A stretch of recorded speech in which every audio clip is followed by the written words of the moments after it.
tardes, mi nombre es Nelson Amuculá, soy el secretario general del Sindicato de Trabajadores de Prensa, Viernes y Patagones. La idea de estas capacitaciones son, bueno, más allá de juntarnos con trabajadores de prensa, la idea también siempre fue del sindicato capacitarnos, ¿no? Sobre todo cuestiones que tienen que ver con el ámbito de la justicia. La semana pasada cuando estuvimos con Cirilo Bustamante lo hablábamos esto de por ahí bueno tener herramientas para comunicarnos mejor. Por ahí como trabajadores de prensa, ya sean medios escritos, medios radiales, por ahí cometimos algunos errores y entonces bueno, este tipo de capacitaciones para escribir mejor y para hablar un poco mejor. Antes de darle la palabra a Fabián Goldi, vamos a decir que desde el sindicato, más allá de estas tareas de capacitación que estamos realizando, también estamos en una lucha a nivel nacional que tiene que ver con la cuestión paritaria. Todavía no se ha cerrado la paritaria, estamos desde febrero reclamando un cierre, tenemos los salarios totalmente desfasados, estamos cobrando lo mismo que a diciembre del año pasado. Así que en este marco de la lucha nacional, bueno, nosotros desde el sindicato estamos adhiriendo a cada una de las medidas de fuerza que lleva adelante la Federación y también la CGT, que es el órgano en donde estamos adheridos. El próximo 28 vamos a hacer un paro a nivel local, que es un paro provincial, en rechazo a las políticas del gobierno nacional. Y a la par, bueno, de las acciones sindicales también estamos también con el reclamo del 40% de las zonas favorables que nos estamos cobrando, y que más allá de que el gobierno actualmente lo quiere eliminar, nosotros vamos a seguir luchando porque es un derecho que creemos que merecemos los trabajadores de la Patagonia, porque vivimos en una zona completamente diferente a lo que es la ciudad de Buenos Aires capital, ¿no? Dicho esto, comento que ahora va a tener la palabra Fabián Goldi. Agradecemos a él, agradecemos también a Cirilo Bustamante, que estuvo la semana pasada y que nos dan estas capacitaciones para todos los trabajadores. Y bueno, y decirle que vamos a filmarlo, que esto va a estar todo filmado, va a quedar después por ahí si alguien necesita utilizarlo o sacar algo, va a estar en la página de YouTube del Sindicato de Prensa o en el Facebook también. Y la modalidad va a ser la siguiente: vamos a grabar todo lo que sea la locución de acá de Goldi. Cuando llegue el momento del debate se apaga la cámara y se puede debatir normalmente. Digo porque por ahí si alguien no quiere que salga lo que diga o alguna cuestión particular. Así que vamos a hacer así.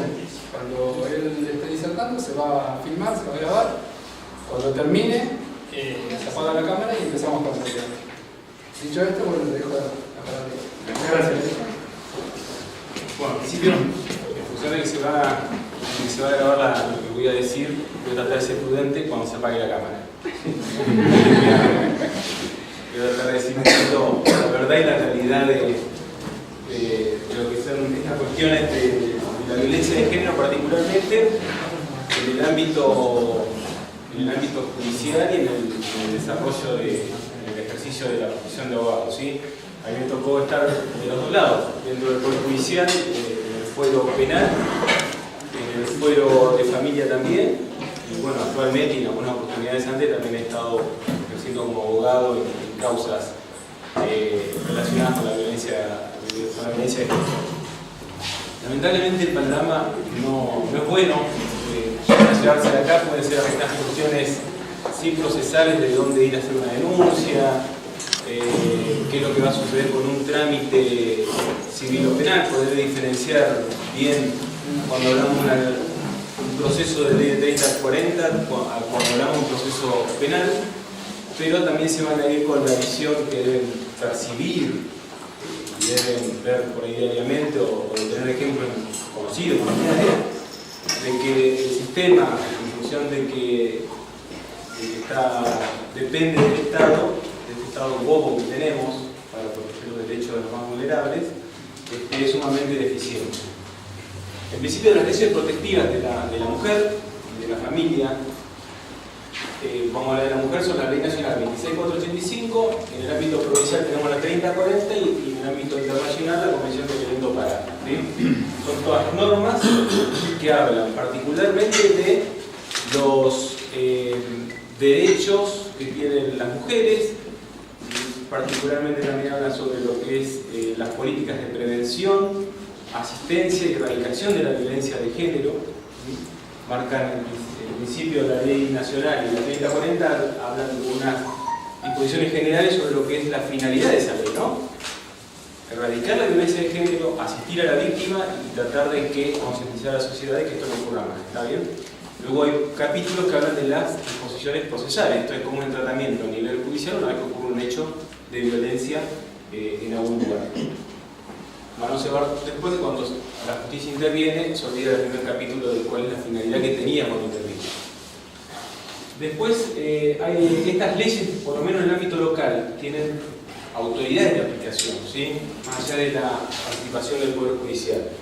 La 3040, el Ministerio de Familia, que dice que asiste integralmente a la mujer y a la familia, porque es una ley que sobrepasa a la mujer, digamos, es de violencia familiar la ley. Se aplica mucho en lo que es violencia de género, pero es por violencia familiar. El fuero penal, que es la fábrica, una oficina de atención a la víctima, y la ley 4510 de oficina tutelar de la Policía de Río Negro, el Ministerio de Seguridad, que asiste también integralmente a la víctima y remite a que sea controlada toda asistencia por parte de la FARC, remite a, digamos, lo que es el Poder Judicial. Como verán, tenemos la reunión temática, un Ministerio de Familia, el Poder Judicial y el Ministerio de Seguridad. Ya arrancamos con haber 3 organismos que se van a tirar la pelota entre sí para cuando haya que definir una cosa. No queda afuera el Poder Judicial, que también va a tirar la pelota para afuera. Y después tenemos órganos creados por las leyes y por los propios fallos del Superior Tribunal de Justicia para generar las políticas para concientizar, erradicar y juzgar los actos de violencia de género. La 3040, Comisión Provincial de Prevención, Erradicación y Atención a la Víctima de Violencia Familiar. La 4845, el Observatorio de la Violencia de Género, dependiente del Consejo de la Mujer. Y hay un fallo Varela de hace un par de años, de 3 años me parece exactamente, que le remite a la Procuración, le sugiere que cree un protocolo de investigación de casos de violencia de género, en función de lo que ha sucedido, por ejemplo, en el caso de López Abramovich, creo que fue el día de ayer, esas consecuencias de la no aplicación de eso. Esto es mentira, no está, mentira, no está, mentira, no está. Y estas leyes están para que las apliquen los jueces como quieren. En general va a suceder, lamentablemente, que en los casos de violencia de género, en el fuero penal y en el fuero de familia, que son los dos que más intervienen, la víctima termina siendo un número, salvo que te presentes como querellante en el proceso, salvo que tengas un abogado que insista mucho, pero si no tenés esas dos condiciones, lo que te va a suceder es que seas un número y que termines deambulando en algún organismo del Poder Ejecutivo y que termines desistiendo de una denuncia penal o termines desistiendo de un procedimiento de ley 3040. A mí la familia de yo estoy de querellante en la causa de Silvia Vázquez Coy, que me autorizó a que un poco cuento los antecedentes independientemente de los resultados finales del proceso penal. Silvia en 2014 hizo una denuncia 3040 que la desistió. Nadie dijo nada. O sea, la jueza de paz y la jueza de familia le permitieron insistir el proceso. En el 2016 hizo otra. También dijo que él se estaba portando bien y la desistió. La convocaron 3 veces. Como no venía, la jueza de paz archivó la causa. No siguió. Como les dije al principio, que la 3040 dice entre sus finalidades la de asistir a la víctima, pero además la de prevenir, sancionar y erradicar la violencia. O sea, al Poder Judicial, cuando agarra una causa de ese tipo, en una 3040, lo que le tiene que interesar es solucionar el problema. Y no es lo que sucede en ninguna causa, o por lo menos lo que sucede en el 90% de las causas. Uno se encuentra con que haces la denuncia por violencia de género en el marco de la 3040 en un juzgado de paz o en una comisaría, y si la primera intervención del Estado, debo reconocerlo, es bastante eficiente, que es la medida cautelar de o poner una custodia en la casa de la víctima o disponer inmediatamente una prohibición de acercamiento. Ese primer contacto con el Estado que hace la víctima es bastante eficiente para, por lo menos, la preserva, en la mayoría de los casos. De ahí en adelante se olvida, no controla a nadie, la policía puede hacer guardia o no, ya la jueza pasa el expediente de la jueza de familia y la jueza de familia ya es un número más el expediente. Hay un proveído modelo en lo que es la 3040 diciéndole, bueno, no se acerque, exclusión del hogar, oficio al SAT, que es al Poder Ejecutivo, a familia, al Consejo de la Mujer, para que hagan un diagnóstico de tratamiento y lo controle, dice la jueza. Y la ley le ordena a la jueza que lo tiene que controlar, no al SAT. El SAT es una posibilidad en todo caso, y tampoco para hacerlo cargo del Ejecutivo en esta circunstancia.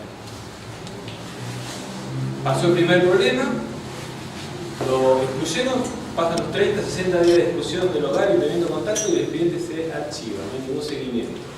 Y los informes del SAT en general vienen por licenciados del trabajo social, que es una parte muy chica del conflicto familiar que pudo haber existido. Que puede tener un conflicto económico atrás, psicológico, psiquiátrico, de cualquier tipo. La cuestión es que terminan tratando una cuestión netamente con el trabajador social y la sugerencia siempre es que siga el tratamiento, dice. Reciben el informe en el juzgado de familia y la agarran y ponen por recibido el próximo informe. Y así puede estar. Yo tengo una clienta que falleció y ayer fui a ver el expediente para traerme los ejemplos. No tenía enterado. Habían enterados, el expediente está abierto con un proveído de hace 6 meses y nadie le avisó a la jueza no preguntó nunca más nada. Insisto que no pasan el 100% de los expedientes, pero casualidad pasan el 99% de lo que yo trato, por lo menos.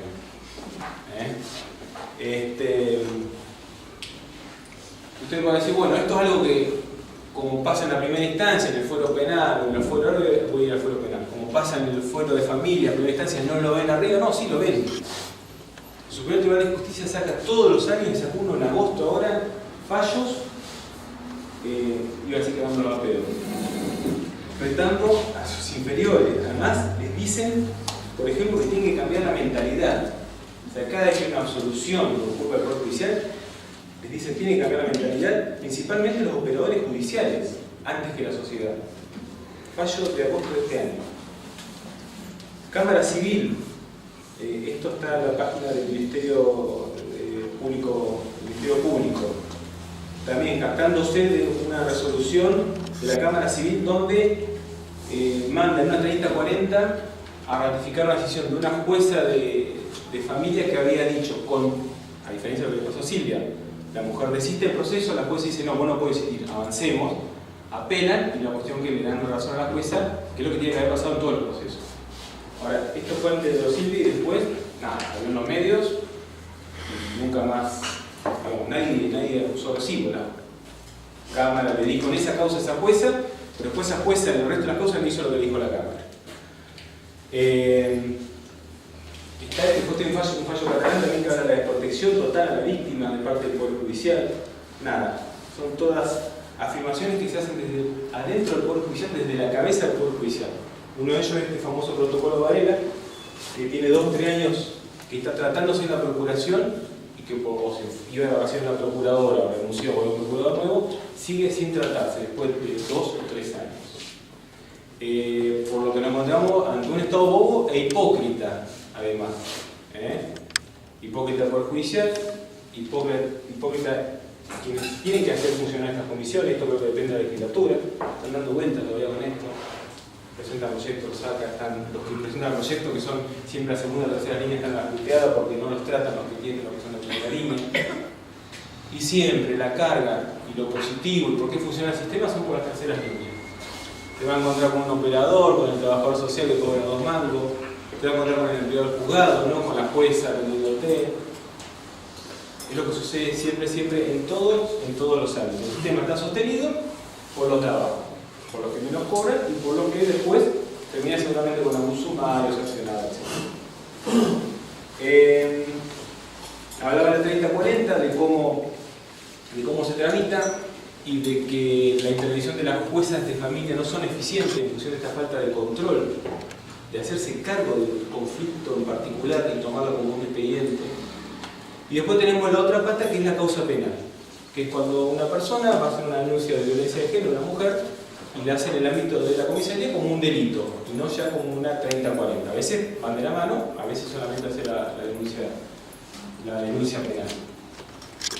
Cuando yo le conté a un fiscal, o fiscala, a uno del Ministerio Público que iba a hacer esta charla, que recordaba y era muy crítico con cómo era el sistema, cómo funcionaba el sistema, me dice esta persona que, mira, somos un desastre.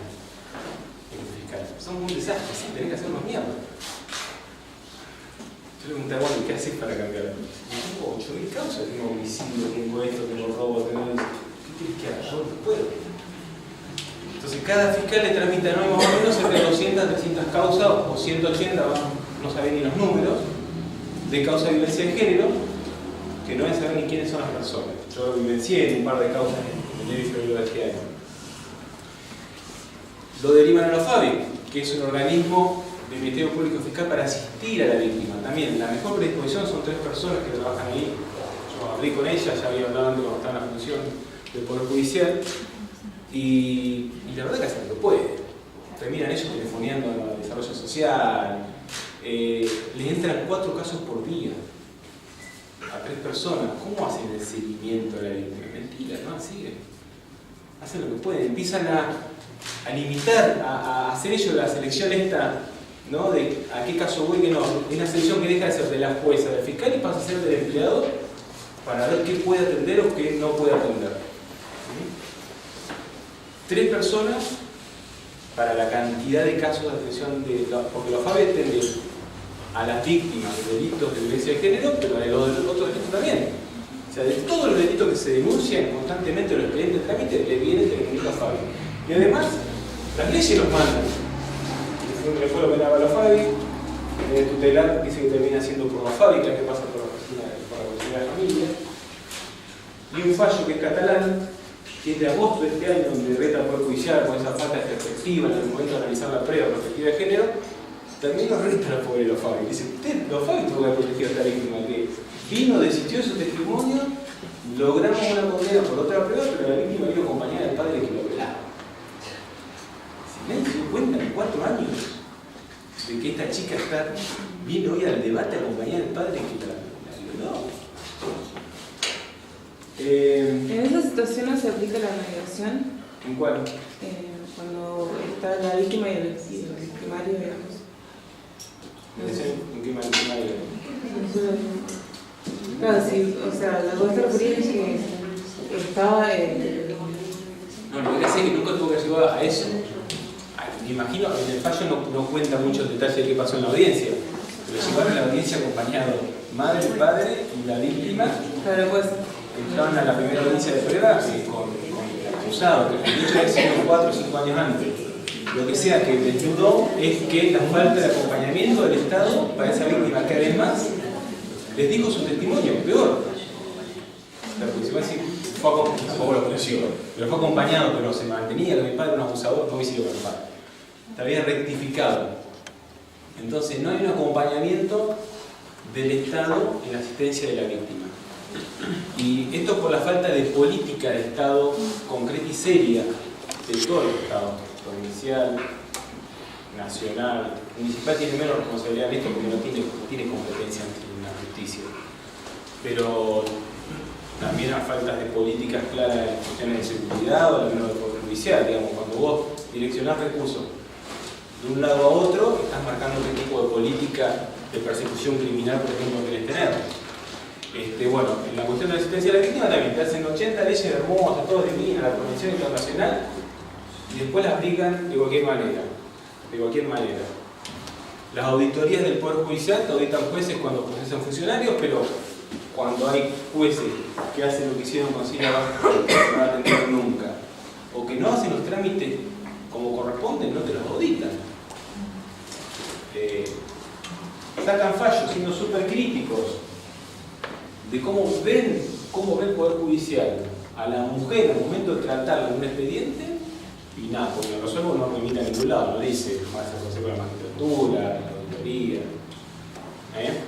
Por lo que también terminan como lavándose las manos. La cabeza de poder, el responsable de ese poder, quien distribuye los ingresos, quien define el personal que tiene que ir a cada lugar del Poder Judicial, termina diciendo, lavándose las manos y no, tendría que echarse la culpa a sí mismo. El Superior Tribunal también tiene una oficina de género. Tiene una oficina de género muy particular, que no se sabe, nadie sabe qué hace en realidad.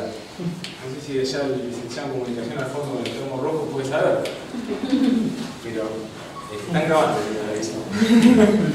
No se sabe bien qué hace. Es una oficina para perspectiva de género supuestamente del trato entre los empleados, por los empleados, ¿no? De La capacitación. En el fallo este de la Cámara Civil, por ejemplo, miren qué distorsionado está todo.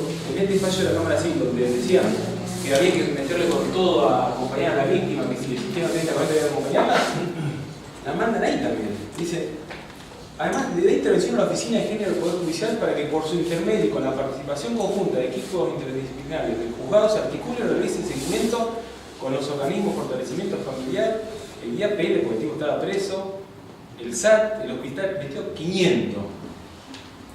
Miren, no tuve tiempo de mirar la causa como está hoy, pero estoy seguro que es un desastre. Porque había fallo, dudo que lo hayan asistido como correspondía.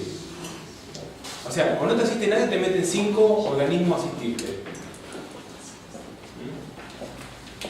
Lo que quiero decir es que las leyes, esta que cité, las 30, 40, la nacional y la convención, dan un montón de herramientas a los jueces para que sea bien aplicada y para que podamos realmente erradicar la violencia de género. Es posible.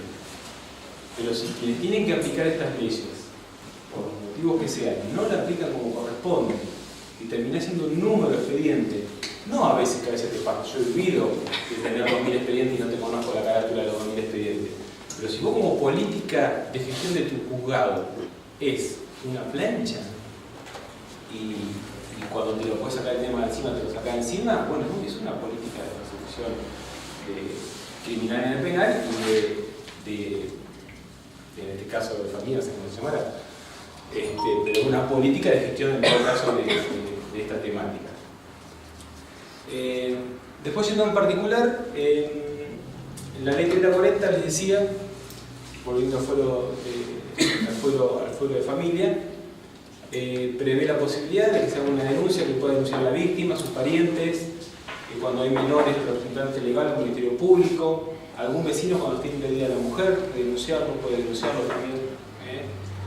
Y cubre lo que son los maltratos físicos, emocionales, psicológicos, sexuales, ataques sexuales. Una amplia gama de conductas y de hechos a los que asiste. Dice la ley que, recibida la denuncia, se toma una medida cautelar urgente y que la jueza, dentro de las 48 horas, debe convocar a una audiencia a las partes. Porque así como está la denuncia, el tipo de denunciado tiene también derecho a un debido proceso. Esa audiencia no existe. Es más, yo evidentemente me opuse a esa audiencia, acompañando a la mujer. Y la jueza me dio la razón. Y me la rechazaron. Porque la mujer no quería ver al hombre, bueno, porque le voy a poner que no queremos nosotros. Los jueces, bueno, no. En realidad ella está por sobre el interés particular de la mujer. Y tuvo que haber dicho que sí a la audiencia. Dice la ley que se fija una audiencia a la que asisten las partes, donde toma contacto con ambas partes, y de ahí se hace una visión de qué es lo que sucede y le da intervención a los equipos interdisciplinarios. No ocurre, mentira. No ocurre la audiencia, sale proveído y se manda un oficio al SAT. Que el SAT te contesta, a veces en la semana y a veces a los 3 meses, a los 4. O a veces contesta a la semana y llega a los 2 meses, porque quedó en comisaría, el oficio, quedó en una oficina.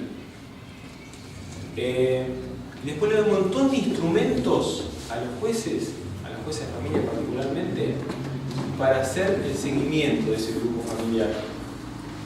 O sea, le da la facultad de que tenga un trabajo interdisciplinario con ese grupo familiar para erradicar, para sancionar, porque ese hombre, curarlo eventualmente, de que pueda volver a cumplir su rol de padre, esposo, lo que sea, ese grupo familiar, en caso de que sea una pareja, no puede ser otro tipo de persona, puede ser un allegado, un ex-novio, etc. Pero la idea es, para erradicarlo, yo tengo que lograr que esa persona que cometió este hecho no lo cometa nuevamente y reparar el daño que se cometió sobre la víctima. Bueno, ese seguimiento minucioso en la mayoría, pero en casi todos los casos, no se realice. Y terminan los expedientes. Es más, en el primer proveo te ponen cualquier problema que tengas con los alimentos, régimen de contacto, tú deberás recurrir a la ley que corresponde. Pero la ley dice que pueden resolverlo. La ley le dice a la jueza, usted podrá disponer medidas de contacto, de régimen de alimentos, etc. Termina no siendo asistida muchas veces, andan las mujeres con los críos así, en las puertas jugadas. En la Defensoría Oficial, pobre la Defensoría Oficial, que son 4 para 400 casos. Entonces la asisten como pueden. No se acuerdan ni los nombres de las personas que están asistiendo. De vuelta pasa lo mismo. No es ese defensor el malo, sino el sistema que por un solo defensor de pobre ausente para 500 casos. En definitiva, todo lo que se hace en general en los trámites de 30-40 no es lo que sucede, no es lo que indica que se tiene que hacer de acuerdo a la ley. Para casi nada en absoluto. Y siempre es como una casualidad de que la intervención sea adecuada e interdisciplinaria con una asistencia integral para la mujer, que no ocurre. En el fuero penal es distinto, siempre lo que se dicta son medidas cautelares. Y lo que uno busca en un proceso penal, cuando hay una 30-40, en general a mí me ha pasado, de parte de la víctima, es la prisión preventiva, porque así lo dice la norma esta y esta, habla de la interpretación amplia de la prueba en favor de la mujer, y además de la interpretación amplia en cuanto a que restringir la libertad a los hombres en caso de violencia de género que se repiten. Yo antes de irme voluntariamente por judicial, dicté 2 prisiones preventivas.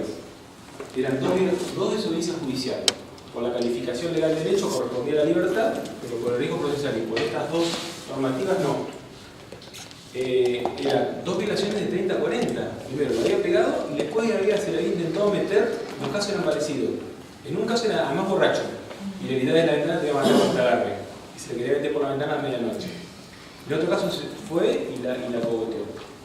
Y la Cámara lo revocó las 2 prisiones preventivas diciendo de que la calificación no correspondía, y depende de la Cámara cómo se integraba. Cuando votaba Daniela Sagre, que era mujer, me ratificaban las prisiones preventivas de este tipo, y cuando votaba el primer término los otros jueces, te las revocaban. Eso también era muy loco. Pero ¿sabes qué? Así es, bueno, tendríamos que entrar en otro tema, que era cómo se distribuyen las cámaras de trabajo para no trabajar. Que es el que vota primero, los otros hacen lo que dice primero para no tener que leer el expediente y trabajar. Salvo que hicieron un expediente muy picante que es 1 cada 2000. Entonces te encontrabas a Daniela, cuando ella votaba, con unos fallos espectaculares sobre la violencia de género.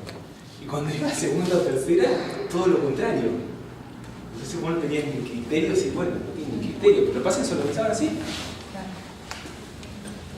A uno solo. No por eso que la misma jueza votaba en un fallo de una manera, claro, y después en otro, el argumento que puedes tener para decir que no es mala praxis, decir, bueno, son casos distintos. Pero yo que sabía cómo trabajaban ellos y me daba cuenta, terminaban votando contradictoriamente. Los busqué y no pude encontrar los fallos, estaban interesantes. Los fallos, yo soy muy crítica con los pero bueno, son fallos. Pero cuando vos no tenés políticas de Estado, ¿no? Sí. De un ejecutivo, Sí. que tiene una política de género, niñez, adolescencia, vejez, la tercera edad. Es decir, el Poder Judicial también actúa en función de esa falta de una política, por más que tenga la ley. Porque vos vas con la jueza de familia y te dice, yo no tengo trabajadores sociales para hacer el seguimiento. Entonces vos le decís, sí, pero mientras no hay eso, el tipo se metió a la casa. O le dan el botón de pánico a una señora que no tiene ni puerta ni ventana en la casa. Entonces, ¿viste? No, yo creo que el Poder Judicial tiene que tener tiene la herramienta para ir, porque la ley lo obliga al Poder Ejecutivo, su organismo, a asistir. Tiene que intimar y aplicar 30 o hacerles causas penales. Yo hice como 20 causas penales. Pero después los fiscales no acusaban. O sea, intimábamos a que cumplan tal asistencia, no lo hacían y no acusaban. Pasó con Ricardo Arroyo. Sí. Ricardo Arroyo lo procesé porque incumplió asistir a víctima y cuando fue a juicio el fiscal no lo acusó. Y no fue el mismo fiscal que abajo pidiendo que después no lo acusó en el juicio. Entonces te encontrás con eso también, con que funcionarios de rango alto no hacen nada porque total no pasa nada. O lo charlas. Cuando vos empezás a charlar con el ejecutivo, sonaste. No, no hay que charlar. Yo digo, si hay una política que te marca un proyecto de provincia, un proyecto que vos haces eco en lo que es la violencia de género, no quisieron declarar la violencia de género. Si no hay una política institucional de género, es decir, ¿cómo se responde el resto de los Yo creo que es mentira, ¿no? Debería ser una política de Estado por todas estas normas que digo, pero después no la aplica en el caso concreto. Entonces las normas están. Pero lo que te encontrás después, claro, lo que te encontrás, y que es una concepción muy particular mía, que es muchas de estas cosas cambiarían si hubiera menos funcionarios políticos, por ejemplo, y vos podrías llegar a un cargo de director por carrera. ¿Por qué tiene que estar, lo voy a decir con nombre y apellido, a Sansa a cargo del Consejo de la Mujer? Denunciada penalmente, sin conocimientos previos, con amistades adentro, la hermana, y el abuelo. Trayendo, adquiriendo policías para tener personal. ¿Qué tipo de política asistencial? El SAT, que es donde va toda la violencia de género, adquieren, no por desmerecer a la policía, pero la policía tiene otra función, salvo que tenga ese personal policial una capacitación específica de atención. Yo tengo una pregunta, perdón, o sea, ¿qué contradicción hay entre dictar una sentencia o una prisión preventiva y el principio de inocencia? Porque por ahí estás metiendo preso a alguien y todavía no se desarrolló el juicio. Y por ahí, o sea, hasta que se desarrolle el juicio, no. O sea, yo soy feminista, estoy del lado de la mujer, obviamente, pero también, o sea, es como. Mirá, en realidad el principio de inocencia es un principio general que encuentra limitaciones, un principio general constitucional que encuentra limitaciones. Por eso existen tantas prisiones preventivas. Sí. Pero si la aplicamos para el ladrón de gallinas, la aplicamos para funcionarios, la podemos aplicar también en este caso. Cada caso concreto, yo no digo que cada caso de violencia de género es prisión preventiva. Lo que yo digo es que hay muchos casos de violencia de género que debiera ser prisiones preventivas para que no haya peligro para la víctima en un juicio futuro, hay casos que sí. Que son de riesgo procesal. Y ha habido casos de jueces que lo han dejado libre y después mató a la víctima y. Sí. Bueno, por eso ahí sí hay que ver cada caso en particular, porque puede haber sido una eventualidad o puede haber tenido antecedentes de que lo iba a hacer y la justicia actuó mal. Obviamente que el principio final es de inocencia y es de libertad, pero tenés muchos casos. Este tipo que fue 2 veces a ahorcar a la mujer. Sí. ¿Qué hago? 3 veces lo dejo. Sí. Encierro a la mujer poniéndole, porque esta es otra. ¿Cómo protegemos a la mujer? La encerramos a ella. Sí. Le ponemos custodia en la puerta. Y la mujer a los 2 días podría, dice, tengo un policía en la puerta todo el día y el tipo anda por todos lados, me pasa con la moto por acá y ella encerrada con el policía, encerrarlo a él, te dice. Y tenés el botón antipánico que funciona, es cierto, o la tobillera funciona también porque podés lograr que esté el control, pero también tengo un par de casos que traje para contar, donde el tipo se la dejaba en la calle y se iba. Sí, todavía tampoco funciona cuando se juntan. Ajá. Funcionan por separado. O sea, la tobillera sola o el botón solo. Porque supuestamente si se aproxima debería sonar Solo. y no, eso no ocurre. Bueno, esto es la visión de la perspectiva. Ahora le contó un caso mío que me pidió una amiga que la asistió. En una penita 40 y una causa penal. Logramos la condena de este hombre. Está preso, una condena efectiva por haberla golpeado. ¿Qué iba a decir?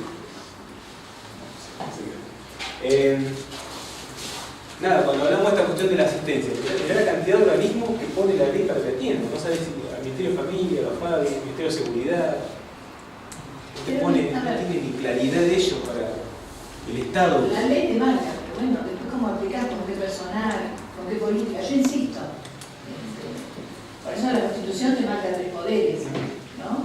Y bueno, el Ejecutivo tiene que hacer. Yo creo que la falla está en todo, pero por una política de Estado de todos los poderes. La falla en todo.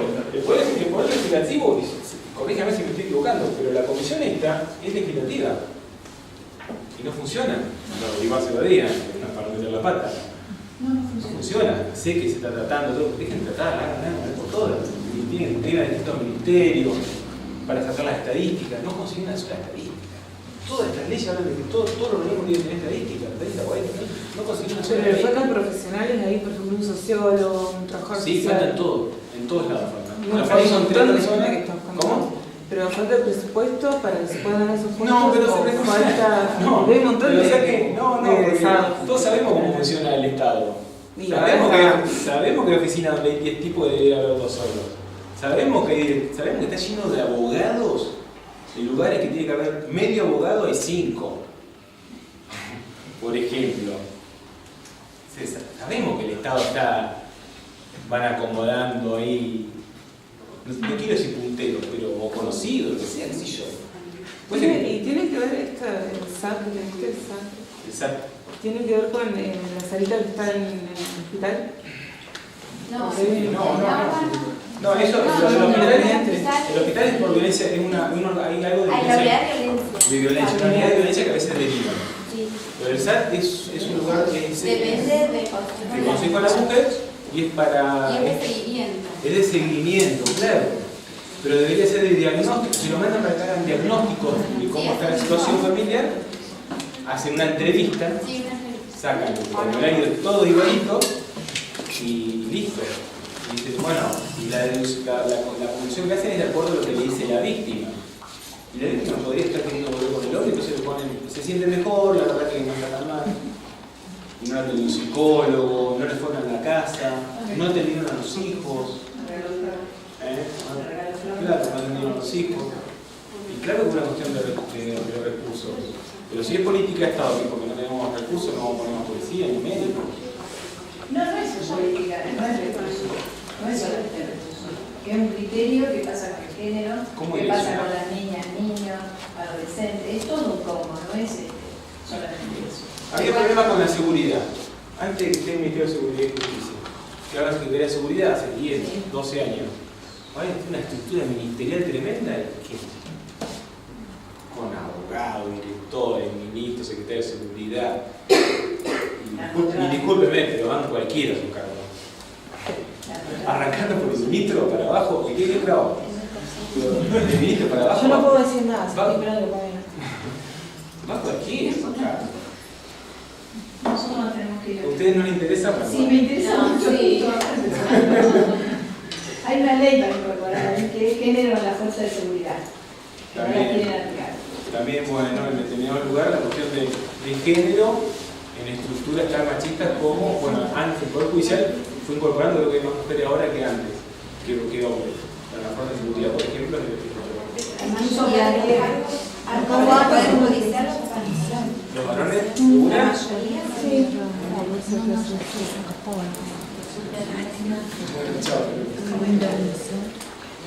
yo voy a dar dos ejemplos de intervenciones de, por ejemplo, la justicia o la fiscalía en cuestiones de violencia de género grave.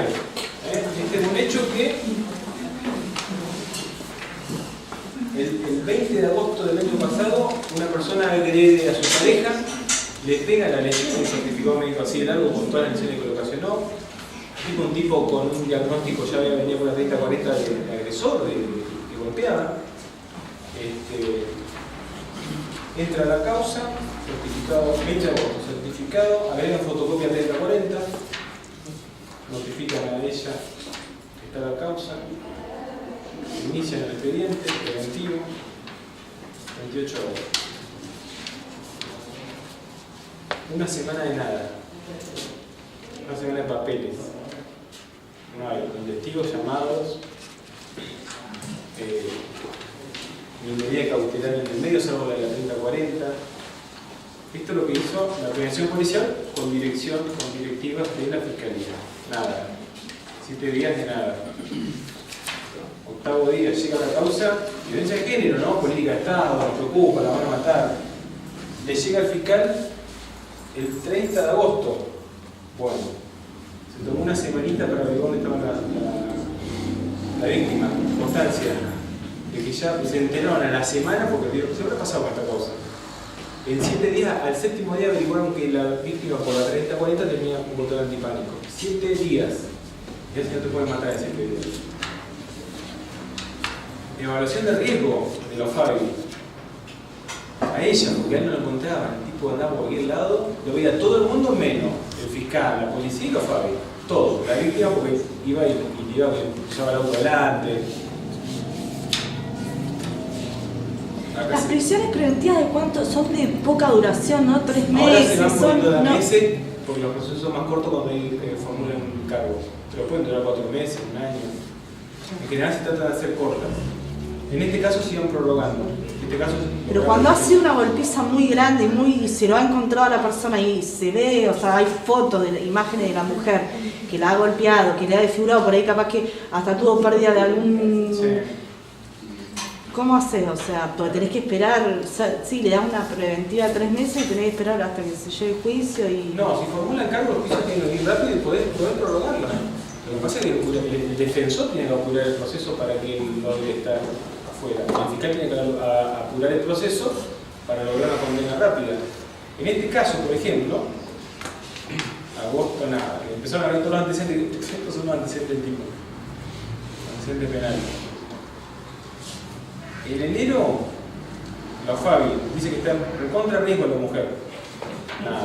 Evaluación de violencia de género, recontra más riesgo. Nada. Esta es una fotocopia textual del expediente. Esto es el expediente del fiscal. 7 de febrero, donde denunciamos nosotros. La chica tuvo que denunciar en Facebook con la foto del tipo con la arma así que mandaba. Lo presentamos como querellante, claro, y ahí empezamos nosotros a romper las pelotas al Poder Judicial, esto, y la verdad es que yo defendí a la mujer, yo quería que esté preso. Si la cagó a palo, le cruzaba la moto a cualquier hora, iba con armas a amenazar a presuntos amigos de la expareja. No iba a ninguna audiencia de los Fabi para hacer, no le hacía caso a nadie el tipo. No era una tuica casualidad. Casualidad. A la par que tenemos, la que hizo, 20 de agosto dijimos, los 30-40. Denunció, debo reconocer que inmediatamente le pusieron a custodia, le dieron el botón, 20 de agosto. Pero, denunció el 20, el 22 la jueza de paz de la cautelar. 2 días en un caso de violencia donde la pudieron haber matado. 2 días tardó. El tipo se notificó a los 8 años más o menos. El expediente para la cédula, lo que ustedes vean en la realidad. ¿Qué les dije? El 22 sacó el proveído, el 25 entró en comisaría. 3 días tardó el oficio en llegar desde el juzgado de la comisaría para que notifique. Le tomaron su par de días en comisaría y lo ubicaron. Debo reconocer que la policía adentro, una vez que le llega, no se mueve. Lo tratan de ubicar, que son cuando pueden ubicar. 30 de agosto, estuvo presente. El 30 de agosto la jueza de paz mandó el expediente al juzgado y el 1 de septiembre ratifica las medidas. 5 de septiembre le pide al SAT, la jueza, que informe, lo que no se pidió antes, perdón, sí se pidió. El 22 de agosto le pidieron al SAT que informe cómo estaba esta mujer, el diagnóstico, ¿no? Para ver si había que hacer un tratamiento, si tenía problemas. 20 de agosto. No contestaron. 5 de septiembre la jueza de familia le manda otro. Le pide, por favor, porque no reevalúen de una vez por todas y nos informan dentro de los 10 días. Papeles.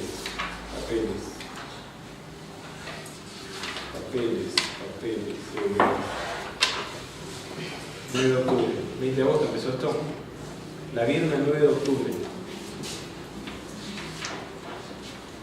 Firma una licenciada en servicio social y dice que el tipo no se presenta a la orden. ¿Qué hace la jueza? Se pone a redundar y dice: intímenlo a que se presente en las letras 28 horas. Nada, no se presentó nunca, lo metimos preso. Nunca fue. Esta es la última foja del expediente, es del 5 de febrero, que la fiscal pidiendo una fotocopia. Ahora, ¿escucharon a la audiencia de la jueza? ¿Vieron algún informe de interdisciplinario? Nada, papeles. Son números.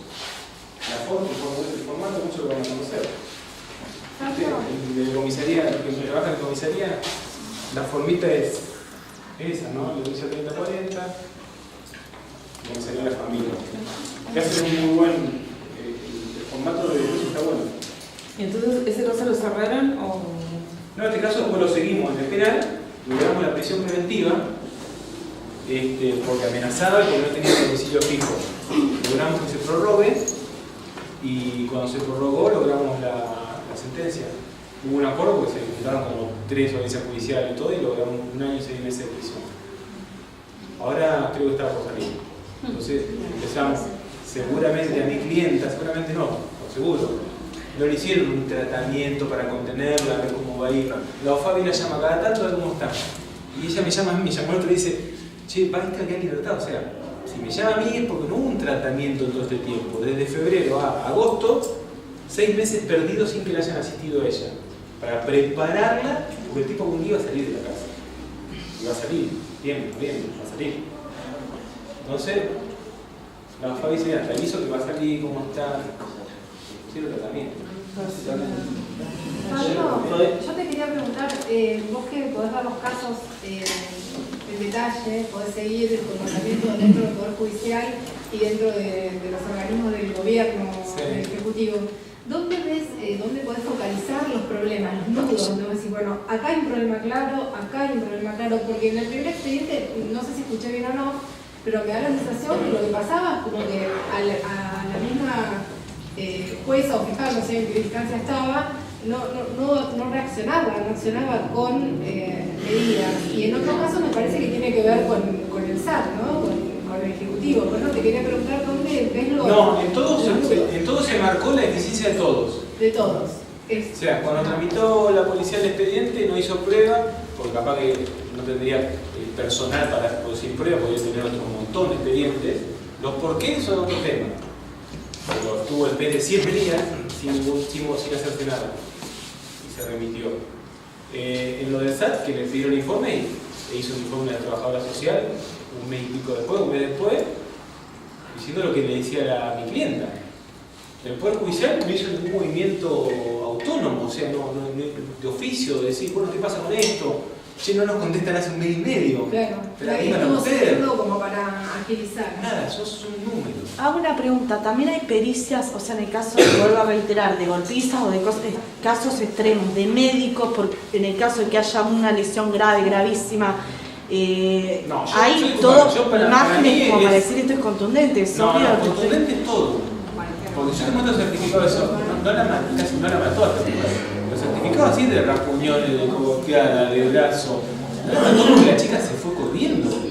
Se queda un minuto más, eso para mí es contundente, está la declaración de ella, los vecinos que la vieron salir gritando afuera de la casa, para mí es súper contundente. Lo que vos podés decir es la gravedad del hecho, y ¿sabes qué pasa? Que cuando el hecho es grave, y ahí citan lo que ustedes, los periodistas, cuando el periodismo visualiza el problema, lo pone en la cartelera, ahí, porque el juez cuando llega al despacho, lo primero que hace es mirar un diario, chicos. Mira la palabra, usa la radio, el principal, el Río Negro, noticias, y después más o menos va viendo cuál es la urgencia del tema que tiene que tratar. Y así. ¿A qué atribuirías vos que no se toman las decisiones o la jueza no toma las decisiones que deberían tomar? Yo creo que ya están inmersos en un sistema bobo y donde no pasa nada por actuar de otra manera y donde no tienen motivación para actuar de otra manera. Si nadie les dice nada. Y ya está como estipulado que vos haces esa planchita, proveed y lo sacás. Y no pasa nada. Salvo los medios de comunicación, salvo que salga en los Tengo que ser medio de comunicación y se mueve. ¿Por qué cuando sale por medio de comunicación un hecho con una lesión muy grave, la bebé, las condenas son a los 2 meses? ¿Por qué?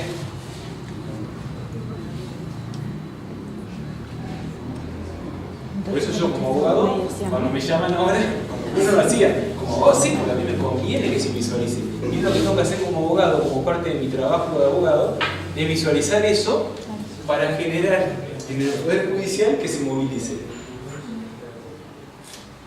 Ese caso del chico igualmente no fue contundente, 2 veces pasó el hecho. ¿Cuál? El caso que estaba diciendo recién, contundente no fue porque primero le dio una zapatilla y luego volvió. Fueron 2 casos. El chico que salió ahora por pegar al bebé. Ah, el bebé. Claro, no, si hubiera sido contundente lo hubiéramos agarrado en la primera parte. Y los medios también nos enteramos en la segunda parte, ¿no? Sí, sí. porque el hospital había hecho la denuncia y la denuncia quedó en el hospital. ¿Entiendes? Ahí después del segundo hecho, cuando ingresa, ya con la paliza grande, ahí es donde nos enteramos nosotros, bueno, se enteran todos. y ahí me contaron el otro pero día. No es contundente, ¿no? O sea, no hacemos las cosas bien. No. Y ese ejemplo que se ve. En la segunda vez, el tipo, creo que fue al hospital, ¿no? Que rompió algo, ¿no? Rompió algo en el hospital. El tipo fue a hacer un quilombo bárbaro también. No, es cuando cuando los vecinos y Sí. la mamá los sacan, digamos, que estaban dando una paliza barra. Pero ahí después cuando le pegan unas zapatillas anteriores, eso se hace, y ahí es donde la gente del hospital dice que ya había ingresado con un golpe y que habían informado. Lo que pasa es que no te enterás ni a dónde informan. Algo así, informan, bueno, pero ¿dónde informan? Porque al juzgado no había llegado ese informe. Se maneja mucho telefónicamente, entonces pues dicen, dejalo, no te das problema, de tomar constancia. Es un quilombo. Porque la ley 3040 dice que los médicos tienen una obligación de denunciar. Desde el hospital a la fiscalía se informa cuando hay lesiones. Claro, Sí, pero tenés que hacer lo que pasa es que no. Está bien, Después que el hospital dice que ya había informado, no encontrará ninguna documentación donde había informado. A lo mejor fue telefónico. Claro. Pero lo que pasa es que lo que tiene se pone grave cuando Porque hay los mucho miedo papeles. también en denunciar. Hay mucho miedo a la denuncia. ¿Quién? Los médicos, los profesionales médicos tienen Sí, mucho miedo a la denuncia. pero eso también es por ignorancia, porque está con el concepto ese de que la negación es secreto profesional, que ya terminó Bueno, eso. También los agresores van al hospital. Y los agresores también van al hospital Tienen y custodias sí, tampoco. tal cual. Tienen muchos problemas. Sí, tal cual. Sí, ya lo creo. Sí. Y además de los enfermeros, todos Sí, están trabajando en una situación compleja. Sí. Siempre pasa un hecho medio complicado, termina. No, y también hay muchos casos que se enteran ante los medios que la justicia aparece antes publicado por un medio, o sea, de caso muy resonante, aparece primero en el medio y después aparece. No, que ahora puede ser la sensación de. O no sé cómo se comunican, no sé cómo es. No, si tenés un homicidio que está toda la policía ahí, que un bebé que fue y sacó una foto, pero. No, en general no sé si eso. No, pasa que esto trabajando, los colegas acá por ahí de prensa también lo van a avalar, muchas veces ya para la mujer es difícil el primer paso atreverse a denunciar a su pareja o a la persona de la cual recibe la violencia. Y ya estamos en un momento en que nadie desconoce el tema, no es como hace unas décadas, entonces muchas mujeres asesoradas por su amiga, por su vecina, por la comisión barrial o por lo que escuchó, junto a la denuncia suelen ir a la justicia porque ya vienen de historias pasadas donde hicieron la denuncia, le sacaron la 3040, pero el agresor sigue pasando por eso. ¿Por qué frente. pasa? Porque no hace lo que le dice la ley en la parte de principios generales, que es que la finalidad del proceso de 3040 no es solamente sortear el primer problema de la cautelar, es erradicar la violencia de género, lo mismo que la ley nacional. Cuando los jueces o el sistema judicial entiendan que la finalidad de la 3040 no es un expedientito así que se muere después de la cautelar, podés no tener esos casos así tan repetidos. El caso de Silvia, el primero de 2014, nunca se tuvo que haber archivado. Jamás. Porque además ella venía recibiendo agresiones desde antes, desde años. O sea que donde se metieran 3 psicólogos, un asistente social, metieran uno a escarbar un poquitito,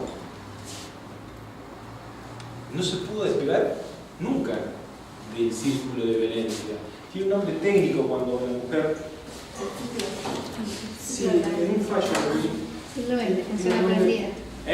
Síndrome de indefensión aprendida. Eso, claro, exactamente.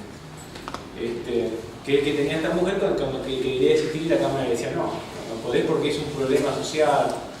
Se dice la Cámara que después no les baja la línea a los jueces de trabajo. Lo que pasa es que hay una diferencia entre el tema de la asistencia y el tema de la invasión a la mujer. Justamente por eso, en esa primera instancia, se desistió de la denuncia, porque no quería gente a su alrededor. Sí, bueno, pero las leyes dicen que la violencia de género, primero es muy gracioso, porque el 3040 dice que es un derecho, es la violación de un derecho humano. Menos mal que la jueza familia no tuvieron un juicio contra los jerarcas de la dictadura. Bueno, Porque eso una yo- violación de un derecho humano y lo tratan así. Con las represiones del Estado, por ejemplo, que hacen que a veces se zarpan, ¿hay denuncias? ¿Con la? Por ejemplo, cuando hay una manifestación. Que Sí, hay muchas. Sí, en procedimiento siempre. Pero no, Hay- no en este ámbito, en otro ámbito. Una denuncia común y corriente. De lesión, incumplimiento de derecho funcional. Sí. Entonces, según lo que decís, los medios influyen en la imparcialidad del juez, o sea, ejercen presión de determinada manera que llevan a que el juez por ahí... Ejercen presión me suena medio a los casos de los cuadernos, que ahí sí me parece que Sí, ejercen presión. pero- A mí me parece que en estos ámbitos locales, para esta temática, lo que hacen es informar y pueden ejercer presión para que se haga justicia. No sé si que ejercen presión para que lo cuelguen en la plaza un tipo. La presión que yo veo que ejercen los medios acá es que, che, ¿qué pasa? ¿Qué pasa? Y después la influencia que tiene sobre los jueces es muy subjetiva. Si a mí yo veo una noticia y lo que digo es, me comí este caso, me preocupa, le voy a dar pelota porque me lo comí, me remarcaron esto los medios, ¿qué pasó con esto? Es una cosa. Si yo me muevo solo cada vez que los medios lo visualizan, yo no sé si hablar de atención de los medios. Cuando los medios lo visualizan y yo me muevo por eso solo, está mal. Por ahí no me expresé bien, no la imparcialidad, sino la celeridad del juez. Si está un caso Sí, es público, yo creo que sí. es más rápido, Sí. y si no es público, por ahí capaz que queda Sí. cajoneado. Exacto. Yo creo eso. No te puedo decir que el 100% de las veces, el 100% de los jueces, pero en términos generales te puedo decir que sucede mucho eso, ¿sí? Depende de lo mediatizado que esté el tema, es la celeridad que le da por A veces ideológico también. Cuestión de abuso sexual también. Las condenas no son de tanta condena, digamos, y a veces a la víctima se la victimiza. Cuando tienen que declarar, cuando En los juicios de abuso sexual, el sistema está tan mal estructurado que se la victimiza siempre. Lo he hecho yo, sin querer, pero lo he hecho. Se la victimiza porque no está el sistema preparado para contener a la víctima, eso es cierto. Respecto a las sanciones que tienen, si sos de Lavalle te tocan 14 años, si sos de Boulevard para acá te va a tocar 8 y si fuiste juez te va a tocar 5. Hablando de agresores, si sos víctima de Lavalle, es otra historia. También pues otra historia, que está esos fallos que hablan de los prejuicios que se tiene de la propia estructura del Poder Judicial. Bueno, hay una frase que creo que es de Zaffaroni que dice que no es lo mismo un ladrón de gallina que uno de cuello blanco. Me parece que es medio, no sé si de Zaffaroni o de uno Sí, Neumann también, sí, son los delitos de estafa o de los políticos comparados van a las cárceles y ven las cárceles como están, en general. Y lo mismo ocurre con las víctimas de violencia. Si eres una víctima de violencia de un barrio bajo, no recibes la misma atención que una víctima que esté dentro de los lugares. Puede ser. Yo he tenido pocos casos de víctimas de violencia de género denunciados cuando son dentro de los bulevares, que eso es un tema para analizarlo más sociológicamente que por ahí jurídicamente, ¿no? Son muy pocos los casos, a diferencia de lo que fueron los Son bulevares. pocos los casos, van al juzgado directamente, van con su abogado y no pasan por el estamento de una boca de Sí, denuncia es comprensiva. sucede, digo esta cosa de no ir a las 30-40, no sé si por... No, por ahí la violencia es más económica, lo que pasa es que hasta uno no cambia el paradigma y darse cuenta que dentro de los 4 boulevares por ahí la violencia es más psicológica, más económica. Y si vas a entrevistar ya más mujeres del 30 de marzo, el Loteo Silva, para ella está más, es más común el tema de la violencia física. Es más, hay algo que inclusive hasta las mismas mujeres manejan. Sí, es cierto. Sí, yo tengo un caso ahora hace poco de un par de casos de digamos, hacer reclamos de cuota alimentaria y me encontraba con que en realidad había una violencia económica, una para 30-40 más que para hacer una causa emergente dentro de los bulevares. Y es muy complicado en ese tipo de violencia tener que trasladarla a un expediente y poner en conocimiento al juez. Es muy complicado, pasa demasiado. Es muy complicado. Y es mucho más complicado cuando en ese tipo de, yo iniciando en la profesión, el primer bache que encuentro es que la 3040 la calculé exclusivamente sobre la víctima, tengo 130 fojas donde la mujer ya que es víctima de violencia de género está acostumbrada al sometimiento. En un momento dentro de lo que es el hogar, respecto de su pareja, o de los miembros masculinos que ya es de su pareja, y después, cuando va al sistema judicial, la mujer que es víctima de violencia se preocupa mucho por cumplir todo lo que le dice el juez. Sí, entonces, volvemos con un sistema totalmente patriarcal que la mujer está acostumbrada a cumplir, a rajatabla, y en el expediente no lo podés traer al denunciado, entonces se complica demasiado. No lo puede traer porque no lo quieren traer. No lo quieren traer, pero eso tiene que ver también con criterios de jueces, ahora no me acuerdo del artículo que leí, que vos podés tener el juez formalista o el juez proactivo. Si vos tenés un juez proactivo, la Constitución provincial, tenés un mandato ejecutivo donde te dice al órgano ejecutor, poder legislativo, poder judicial, actúen porque la ley les manda a hacer esto. Entonces, tiene que ver mucho con, primero, la perspectiva de género que tiene cada una de las cabezas que integran los diferentes poderes del Estado, y básicamente es una cuestión de voluntad, ¿sí? Y después la otra, recurso humano, hay muchos que les interesan el tema, tenemos profesionales que se dedican al trabajo social, tenemos profesionales psicólogos y psicopedagogos que de hecho se egresan acá, sí, y que no están integrando estos cuerpos o estos organismos necesarios para atender la temática. Entonces, de la base vamos mal. También soy víctima dentro del sistema porque tengo jefes que no están formados para los cargos en los que están ejerciendo, entonces en la postura de abogado te ves con esa bueno, eso es lo que pasa cuando yo digo que es necesario que en la estructura del Estado se arriba a determinados cargos, no te digo a ministro o a subsecretario, pero de ahí para abajo que sea de carrera. En el caso, pero también la acomodan. Una pregunta respecto al caso de Silvia, teniendo en cuenta este contexto en el cual Silvia va a hacer la primera denuncia y bueno, termina luego su desaparición. De comprobarse que la expareja de Silvia fue el responsable de la desaparición. Exactamente, eso quería preguntar. ¿Son también responsables de esa desaparición? Sí, hay estas personas que conducen estos... En realidad, estirar el nexo de causalidad tan lejos por el hecho homicidio no va a andar. Pero en la reparación económica para los hijos o para la familia de Silvia, sí, hay un caso reciente del juez Oyola, que lo resolvió parece que este año, de una responsabilidad de la policía del Estado, en un caso de una mujer que había denunciado 3 o 4 veces que no había sido bien atendida con la 30 o 40 y terminó muerta, parece. Bueno, vamos a retomar. Nada, les acoto, justo me comentó alguien, una cuestión sobre los grupos de mujeres, por ejemplo, ahora que la mujer organizada, algunos grupos de mujeres que intervienen en los procesos, a veces dentro del proceso o fuera del proceso, siguiendo los casos, peticionando, etc. En principio en el código, lo que era toda la parte penal, que esto más que nada para lo penal, intervino siempre el Estado y el particular, víctima o imputado. Luego, ya hace unos años, se permite la participación de la víctima desde otra perspectiva dentro del proceso, que es como cuando sos querellante, impulsás junto al Estado, que es el fiscal, los procesos. Y últimamente no va resultando suficiente eso, entonces comienzan a ingresar al proceso, intentan ingresar grupos organizados o no organizados. Si están organizados, se presentarán el CELS, por ejemplo, sería uno que tiene personalidad jurídica. Y después tenés, por ejemplo, las mujeres organizadas en la comarca, que creo que no tienen personalidad jurídica nada, pero que también son un grupo que peticionan y tratan de intervenir en los procesos.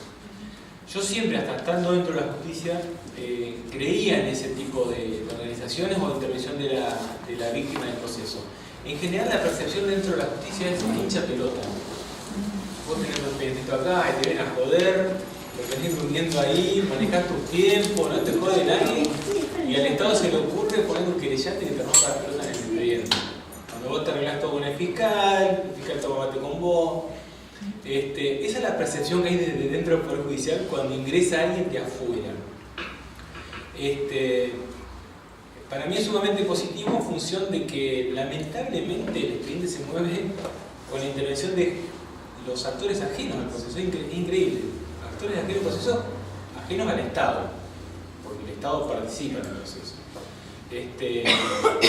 Por ahí tener una personalidad jurídica lo que le facilitaría es ingresar al proceso, porque está previsto en el Código Procesal actual, penal, que pueden ingresar en caso de una organización que fomente la protección de la mujer en violencia de género o caso de abuso sexual, puede ingresar como querellante.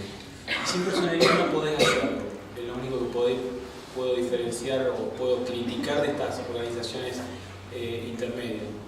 Pero la verdad que todo lo que sea el control ciudadano de los procesos judiciales tiene que ser bienvenido. Eso es muy importante.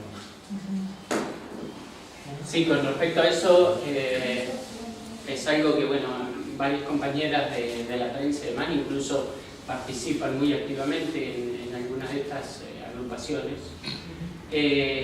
Y hoy cuando una de las asistentes preguntaba acerca si había algún tipo de influencia de la prensa en los jueces y demás, creo que, por lo menos no conozco casos de algún periodista o empresa de algún medio que haya querido influir directamente en un juez, pero, y teniendo en cuenta el inicio de la conversación, cuando vos dijiste de que no se ocupan, de que una jueza que tiene que ordenar una audiencia, que es la primera que tiene que hacer, el tercer paso, sí, en cuestiones de una 30-40, no lo hace el tercer paso. Entonces, y teniendo en cuenta de que acá hay una cuestión de protección de la víctima, más allá de otro tipo de casos, que las víctimas por ahí no están en tanto riesgo, como un robo y demás. Nosotros de la prensa, personalmente, hemos notado de que la asistencia de la prensa en una audiencia hace que el juez cambie un poco, o que las partes ya tomen altere el desarrollo normal. También lo notamos con las agrupaciones de mujeres, incluso algunas de estas agrupaciones han, si bien no pueden participar como querellantes por esto que vos decías, pero han impulsado y han mediatizado algunos casos puntuales, bueno, el de Silvia, sin ir más lejos, y esto influye de alguna forma a que se aceleren los procedimientos o los procesos. Particularmente creo que sea la justicia, o la legislatura, o el Estado, o la sociedad, de alguna forma, este tipo de temas, los tenemos que acelerar el tratamiento, porque hay víctimas en riesgo y cada vez son más. Vos dijiste que no había estadísticas, pero creo que el de violencia de género debe ser uno de los delitos o de las denuncias que más ingresan a la justicia. No tanto el de violencia de género, los delitos que más ingresan en general son contra las personas, los delitos contra las personas, las lesiones, no necesariamente en el contexto de violencia de género, mucho más que el robo de lujo muchas veces, en algunas épocas. Sí, acelerar un proceso con otra estructura de investigación. El conocimiento debe haber hablado ya del proceso penal, de la reforma, etc. No sé qué dijo él, seguramente pudo haber sido algo crítico. Yo creo que es una fantasía el proceso penal actual, que es una mentira. En realidad, por principios constitucionales es lo que corresponde. O sea, si lo que nos venden es que se da la garantía del juez imparcial de garantía fiscal y la otra parte, eso es real y debe ser así. Este proceso tiene que ser así. Lo que es una mentira es vender la eficacia del proceso. Es mentira eso. Y esas causas que les mostré son de este proceso penal. O sea, hasta que no nos metimos para formularle la acusación nosotros, y desde que formulamos el cargo, blanquear el expediente en lo que es el sistema nuevo, estaba muerto. Estaba tirado, arrumbado arriba de otro expediente. Entonces vos tenés que el expediente que se moviliza después que te formulan cargos es bastante rápido, un poquito más ágil, pero hasta que llegás ahí, que son el 80-85% de los expedientes, están todos tirados ahí. Vos entrar a la fiscalía y es un quilombo. Expediente de cualquier cosa, de abuso sexual, de homicidio, de todo lo que se te ocurra. La aceleración del proceso tiene que ver con el recurso humano, la cantidad, más que la eficiencia de ese funcionario, con las cantidades también. Si vos tenés 2.000 casos, tenés 2 fiscales, no es lo mismo que si tuvieras 10 fiscales. Estos procesos de reforma, por ejemplo, en Chile, y en otros lugares que se hicieron hace 15, 20 años, quintuplicaron y hasta llegaron hasta 10 veces los recursos económicos de los presupuestos de esos poderes judiciales para hacer la reforma, que la empezaban de a poquito. Y acá te dijeron, empecemos de un día para el otro, no sé por qué, porque estaban cansados, por presiones, no sé por qué. Y empezaron a hacer los ponchados, tiraron expedientes, quemaron expedientes. O sea, empezaron a estafa, decir, bueno, si la víctima no vino, la archivamos. Esta que te dije, no, la citamos 2 veces y no vino, archivo. O accidente de tránsito con un solo testigo, archivo. Está diciendo un desastre. Y no es que lo hicieron ellos porque quisieron, tenían directivas claras desde arriba. Algunas escritas estaban. Habían disposiciones de procuración o de suplemento de justicia que había que acelerar el proceso quemándolo, entre comillas. Entonces no, sos un número. Eso no es justicia, porque lo que para vos puede ser un problema grave, para otro no lo es, y quien termina definiéndolo es un tipo que está sentado en la oficina y depende de la cantidad de trabajo que tenga, lo hace o no. Insisto, una cosa es no hacer el trabajo porque no das abasto, y te comiste un expediente y no llegaste, y otra cosa es tenerlo como instalado en la cabeza de un funcionario. Ahora yo digo una pregunta, en el caso de que no hubiera cumplimiento por parte de la justicia, ¿habría responsabilidad del Estado? Sí. Que lo resuelve un juez. Bueno, ha habido muchos casos, pero si se peticionara, o sea, habría responsabilidad del Estado por incumplimiento de la justicia que tiene que resolver los casos, supuestamente. Un juez abogado que está en una lista de jueces, que vaya a hacer como la hacen. Pero la otra cuestión a plantearse es cuántos abogados están dispuestos a llevar esa causa. Porque siempre hay un acomodo. Bueno. No sé, pero supuestamente llegaría hasta la Corte Interamericana en el caso de un caso puntual. Por ejemplo, a mí se me ocurre Atahualpa, no sé qué pasó todavía, no sé. Pero no se encontraron los responsables, que se hizo un juicio, que no sé. Pero no se encuentra la responsabilidad del Estado. Hay casos que van a llegar a la Corte Interamericana, seguramente. Pero yo estoy hablando de miles de casos, que no casos como los que me nombraste, que son importantes para esa persona. Una agresión a un chico, el robo de algo, una usurpación, el robo, el hurto de algo que para vos era importante, una amenaza, tipo que te amenaza 3 o 4 veces, son importantes y que no van a llegar nunca a la Corte Interamericana. No. Entonces, eso es expediente, y ahí es donde también generás el sentimiento de impunidad, porque la impunidad no la generás solamente con los casos grandes, también la generás en el mundo diario. La puta madre, denuncio. Ustedes piensen en otra cosa, como olvidé hoy. Decimos que yo digo, por lo menos que es bastante desastroso. Y el 70%, más o menos, últimamente, era, la cifra negra de denuncias, de hechos delictivos, es el 70%. En realidad se denuncia el 30% de los hechos que ocurren delictivos. Así que calculale, hay un 70% de personas. Es que, ¿qué le pasa a la gente? Dice, ¿para qué lo voy a denunciar? Me robaron eso, voy y lo denuncio, no pasa nada, me incomodo ahora en la comisaría. Por eso uno podés, como presidente superior de justicia, en un acto que hizo el otro día, ¿cómo se llama? El de Bariloche, el miembro superior. Mancilla. Venderte el sistema que está funcionando, chévere, hermoso cuando tenés 70% de cifras negras y cuando tenés casos que no lo resuelven. Y lo más gracioso de todo es cuando ves en la comisión que integra el seguimiento de estos casos, lo que es Guillermo Bustamante. Cuando lo eligieron juez de cámara, tenía una pila así de sumario, le puso así la chinilla en el Consejo de Magistratura diciéndole todo esto atrasado suyo. Y cada hoja era un caso. Y vos ves personas, esos tipos, que son los que están tutelando este proceso de reforma. ¿Puedo decir algo? Sí.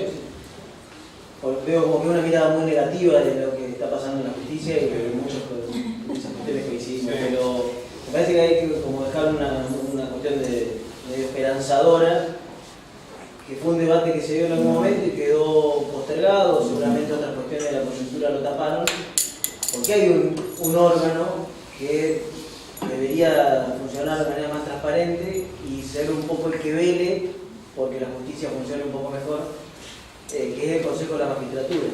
Y en ese ámbito, yo creo que los integrantes de esos consejos de la magistratura, tanto en el ámbito provincial como federal, debería tener, la población debería tener un acceso mucho mayor a tomar definiciones.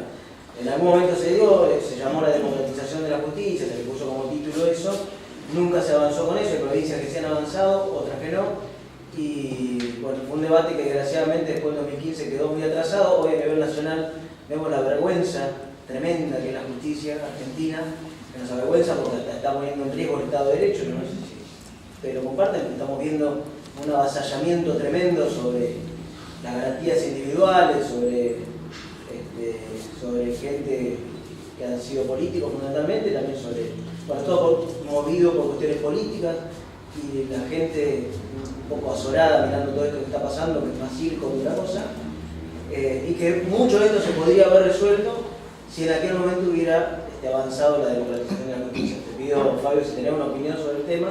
¿Y yo era negativo? Capaz que vos podés opinar. Yo te soy sincero,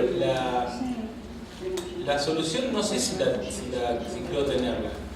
Es cierto que siempre se impide el ingreso del ciudadano a la justicia porque lo dice que es muy subjetivo, que es Doña Rosa en el consejo o Doña Rosa en el juicio por jurado. Ahora, tenemos tiempos constitucionales y son un desastre. ¿Por qué no probar con el ingreso del ciudadano a esto privado? Creo que tiene que cambiar. O el voto directo de los integrantes de los consejos de la magistratura. ¿Por qué no pueden eso parece una. Yo creo que cualquier cosa que se haga hay que hacerlo. Digamos, hay que cambiarlo. Si la opción es el voto directo, se te puede encontrar cosas negativas al voto directo. Es bueno, un juez va después de hacer propaganda y va a dictar sentencias. Bueno, controlarlo de que las sentencias sean objetivas y que no sean truchas. Digamos, podéis en aquel momento era el Consejo de la Magistratura, los consejeros, que eran representantes populares del Consejo de la Magistratura. Hoy son corporaciones, la corporación de los jueces, la corporación de los abogados y los legisladores. Yo creo que hay que abrirla, ¿no? Que el sistema hoy no, como tal, no existe. Y en esto son todos los partidos, ¿no? En este gobierno anterior hacía lo mismo, y en el nivel provincial, en los últimos 28 años también pasó lo mismo. Y yo me temo, por lo que veo y avisoro en algunos integrantes del actual Consejo de la Magistratura, del 2019 para adelante va a pasar lo mismo. Los intereses van a ser otros, distintos, de otras personas. Yo estoy haciendo el caso, yo no puedo, se suspendió un juez hace poco en Villa Regina, una persona que yo conozco, quien instruyó el sumario Rochaz, quien pidió la suspensión de un juez, Rochaz, o sea, para que te suspendan es algo muy grave si vos criticás el sistema del oficialismo, ¿no? Y Rochaz es compañero de bancada de Albrieu, a quien este juez lo había llamado indagatorio, le ha pedido juicio político, había una enemistad clara ahí. Entonces, para mí eso ya está medio turbio. O sea, eso quiero decirte, que no importa si seas Juntos Somos Negro, Frente para la Victoria, o a nivel nacional, pero lo que sea, son todo lo mismo en eso. Es como que la clase dirigente, en general, cada vez que llega al poder, tiene su chacrita ahí, ¿no? Te dijo el juez, te dijo el fiscal. Hay que cambiar el sistema. Una manera de cambiarlo es esta forma de lo que la ley que se aprobó, que después se declaró inconstitucional un par de artículos, o toda la ley, no recuerdo, que era el ingreso de consejeros desde afuera de las corporaciones. Para mí tiene que un cambio. Lo que pasa es que quienes generan los cambios son los que están en las corporaciones. Entonces tiene que venir un cambio, y la verdad que un cambio generacional. Y si nos remontamos también al debate parlamentario, que fue un asco, las propuestas y los discursos de legisladores que tuvieron que debatir sobre la ley fue deplorable. Fue realmente una vergüenza. Y el manejo mediático también, porque se dio una mala interpretación de la ley, no se había dado lo que realmente decía la ley, entonces después se hacía una interpretación de que iba a elegir jueces, que la gente iba a elegir jueces básicamente, o a todo el Consejo de la Magistratura. Que Pero como población tenías acceso a poder ver los debates del Congreso, desasnarte ahí, y lejos de eso era un piloteo. Entonces, si vamos a le tenemos que pegar parejo a los tres poderes del Estado, porque yo por ahí escucho mucho el debate, no, que están pintando las instituciones democráticas, que no tienen nada que ver. Mirá, yo realmente hoy por hoy, ya entras a dudar un poco o sea, del control entre los poderes, ¿sí? Entonces, si las mismas personas que entran a debatir estos proyectos de ley no tienen un criterio formado y realmente no apuestan a un cambio, por más proyectos que los gastemos... El control justo de la división de poderes es ficticia, el control de los poderes no existe. Está claro, sí. Los miembros superiores lo elige el gobernador. Y se van creando cada vez más órganos de control y el fiscal de investigación administrativa era candidato a diputado del oficialismo. Y para el Tribunal de Cuentas, algunos pueden ser objetivos y otros son siempre también parte de un negociado de partidos mayoritarios. Yo no veo que haya un control serio de interpoderes. Con lo que dijiste del fiscal de investigaciones administrativas, hace poquito miré la ley a propósito de Gatti y tiene unas funciones que son pero impresionantes. Pueden meter presa a gente, pueden hacer allanamientos, puede pedir, o sea, junto con la justicia, ¿no? Trabajar articulado con la justicia para poder... Y no era de ese partido. Y da las sensaciones como que son organismos que lo utilizan en determinadas épocas electorales, preelectorales también. Están mal utilizados. Se hablaba de la ¿cómo es? Caja de seguridad que tenía Consome, donde tenía archivados los expedientes para que hable por la cabeza con los que amenazaban para que no lo saquen del cargo. Bueno, esto es lo que se hablaba, ¿no? Se decía, pero la verdad es que los órganos de control no existen. Lo que decían me parece clave, que los propios poderes no se autorregulan, no se, al contrario, como que se tapan y se protegen y van generando toda una relación. La sensación que uno le queda es esta, es todo así. Es viendo que es, por ejemplo, el caso son las reuniones de consejo de la magistratura, donde tenés distintas posiciones, distintos mayorías, minorías, etc. Y los ves a todos en la previa o en la puerta intermedio, a las risotadas abrazados. Claro. Sí, no estoy exagerando. Tomándose un mate, haciéndose chistes, cosas. Son los privilegios de enlace. Entonces vos decís, no estás en una posición, no te tenés que putear. Pero es medio lo mismo, me parece a mí. Te hago una consulta que ya volviendo al tema del sistema judicial. Y por ahí quizás no tenga que ver mucho con la cuestión básicamente de la evidencia, sino también unos casos que pasaron hace un par de semanas de la utilización en dos casos de juicio abreviado y se le dio una condena con prisión suspensa. ¿No notas que es una especie de abuso digamos, de la utilización de eso para terminar, digamos, para acotar los plazos, pero que terminan siendo, a mi criterio, una prisión en suspenso, no una solución al problema, digamos? En realidad, hay que ver si una prisión efectiva es la solución al problema, en ese caso en concreto, en función de cómo funcionan las cárceles. Pero sí, últimamente se usan los juicios abreviados como una manera de cerrar casos. Sí, se ha debatido la inconstitucionalidad de los juicios abreviados, porque es decir, vos te declarás culpable y yo te doy menos pena, es medio como decir, no te defendés. Todavía no se declaró inconstitucional y en general, digo, porque yo lo he visto en algunos procesos, hay una tendencia a querer cerrar casos. Claro, porque era un caso de abuso, o sea, que terminaron siendo, uno creo que terminó siendo corrupción de menores. Un caso así de corrupción, 3 en suspenso le dieron. Sí, 2 casos, uno fue por eso me llamó la atención, porque yo fui juez de instrucción de ese caso. El caso era sumamente grave. Me llama la atención cómo habrán logrado torcer la calificación de ese caso. Claro, por eso, y digamos, llegaron a los juicios abreviados escudándose en la cuestión de la no revictimización de la víctima, cuestiones así que, bueno, es lo que termina siendo un juicio abreviado, pero que termina una prisión en suspenso. En realidad el juicio abreviado fue para no revictimizar al imputado en esos casos. Exactamente. Luego pasó por otro caso. Pasó otro caso más. Y después se declaró a la víctima, digamos. Y el argumento es la víctima, pero para mí en esos casos fue la protección a los imputados. Es que por lo menos en los casos mediáticos que yo que conocí, se evidenció o lo analicé más desde ese punto, era más que nada para proteger la imagen del imputado del proceso.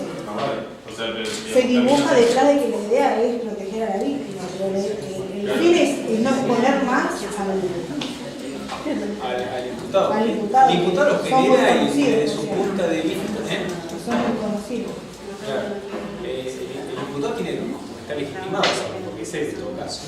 El tema es que el Estado, a través de los fiscales, acceda a eso y no se juegue un juicio para lograr una doble condena, por ejemplo. Yo tengo una pregunta para hacerlo. Sí que fue juez. ¿Cree en la resocialización de las cárceles? ¿Cree que las personas que salen de la cárcel salen como debieran salir o creen que vuelven a caer? No sirven para nada.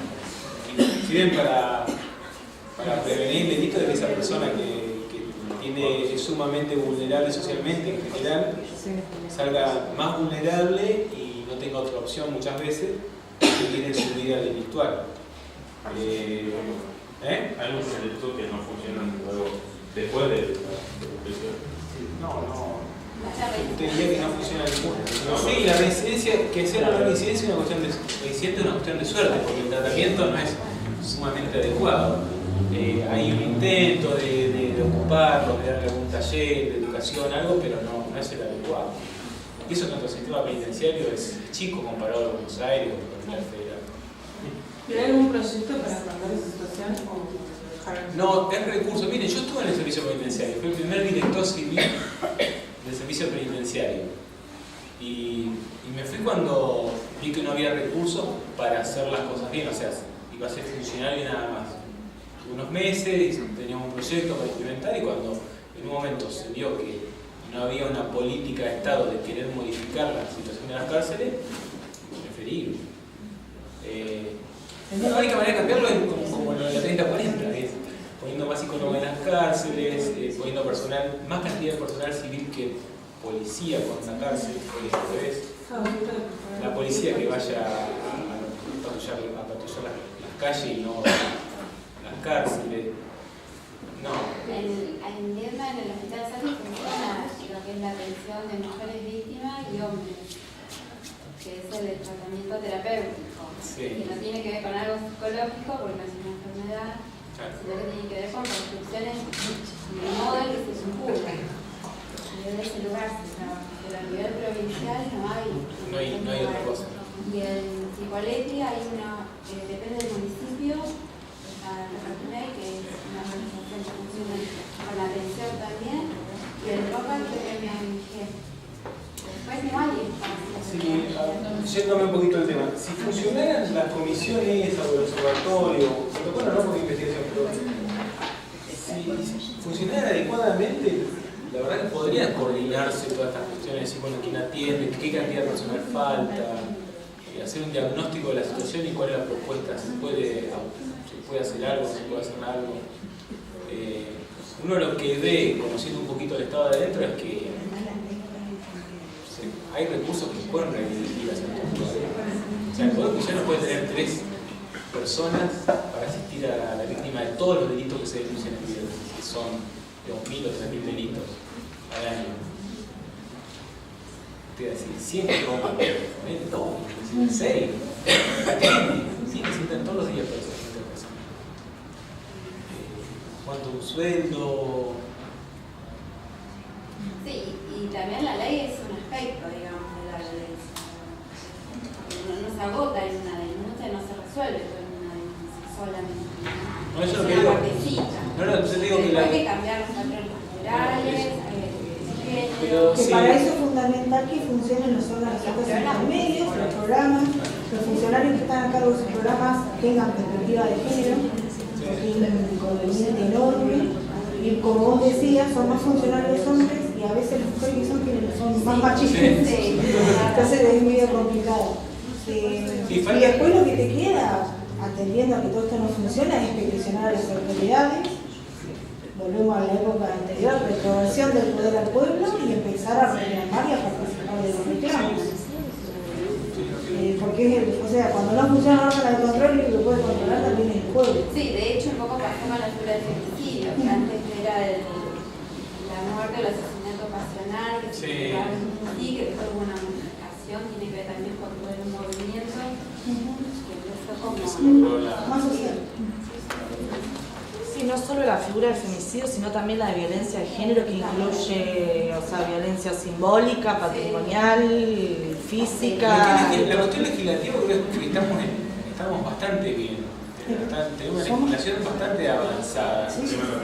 Algunas cosas están bastante atrasadas, algunas cosas no sé si las cambiarán, pero ha dado lugares a debates sobre la interpretación de una manera. Por ejemplo, la ley del aborto está bastante atrasada, fue enmendado por el Poder Judicial, pero la ley es del siglo, no sé, del tejedor, creo. Sí.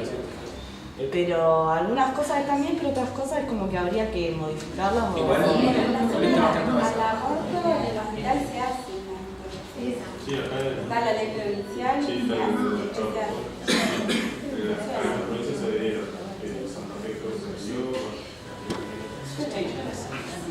¿Y cuál tenés entonces el choclo de ley? ¿Alguna pregunta está? ¿De qué te está riendo?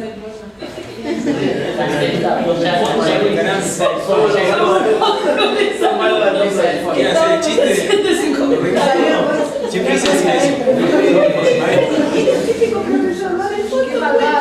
Yo tengo una pregunta en función de lo que venías diciendo. ¿Qué dije? Y que destacaban la participación de la ciudadanía, de las organizaciones e incluso de la comunicación o de los medios de comunicación a la hora de alguna manera dar celeridad a las causas. Vos cuando fuiste juez no dabas pocas declaraciones a la presión o ninguna. ¿Por qué motivos, teniendo en cuenta este concepto que recién dabas de la importancia? Depende de los casos. En el caso de las causas contra... A mí me llamaban mucho al principio por las causas de corrupción, visto contra la administración. Yo tenía la sensación de que si me exponía mediáticamente, le iba a dar letra, iba a generar en alguna de las partes, seguramente el imputado, de que yo hacía lo que hacía no porque correspondía, sino porque quería aparecer en los medios, etc. Igual lo decían, pero por lo menos yo no les daba el motivo. Ellos después decían, vos procesás para aparecer en los medios, aunque no des declaraciones. Yo lo hacía porque correspondía. Les quitaba la fundamentación aparente de decir, mira, yo ahora saco una nota. A mí me parecía que dar una nota en ese ámbito, en el medio de una investigación, yo te podía hablar después de cuando terminara, que no me llamaban porque ya era una noticia. Pero en el durante me parece que me colocaba como juez en un lugar medio como parcial y no objetivo, y yo quería que el proceso sea, aspiraba, me parecía el ideal de decir, bueno, ser objetivo y comportarnos objetivo. Y después, en otros casos, muchos eran que había situaciones que yo no las podía contar porque había cuestiones muy particulares de las víctimas, las causas de corrupción de menores, causas de corrupción de menores.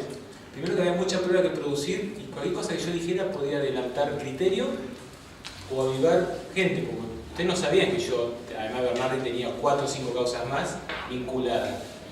Tampoco podría explicárselos, porque quemaba, me adelantaba cosas y podía perjudicar la investigación. En general el silencio era por eso. Y en causas de homicidios también era no generar la pérdida de objetividad para quien recibía la noticia y además no quemar la investigación. Cada vez que como juez abrís la boca, por ahí tendrías a decir algo que quedás subjetivo y te lo pueden achacar después al expediente, o podés avivar a alguien. La verdad es esa. Hoy me pasa todavía que me consultan algunas causas que todavía hay cosas que no las puedo contar porque pedí pruebas yo como abogado. Y si yo te las cuento en los medios, puedo avivar a alguien. Una autocrítica, a ver, no decir nada, tampoco sé si está bien. Lo que pasa es que la noticia, ustedes la querían en un momento que para mí no era el adecuado. Yo voy a haber hablado al mes de eso, o a los 15 días, y ya al medio eso no le interesaba. Y muchas veces, o sea, yo al periodista, los diarios se aburrían conmigo. Porque iba a Estela Jorquera, no sé si ha ido Pedro, era así, no. No te puedo decir.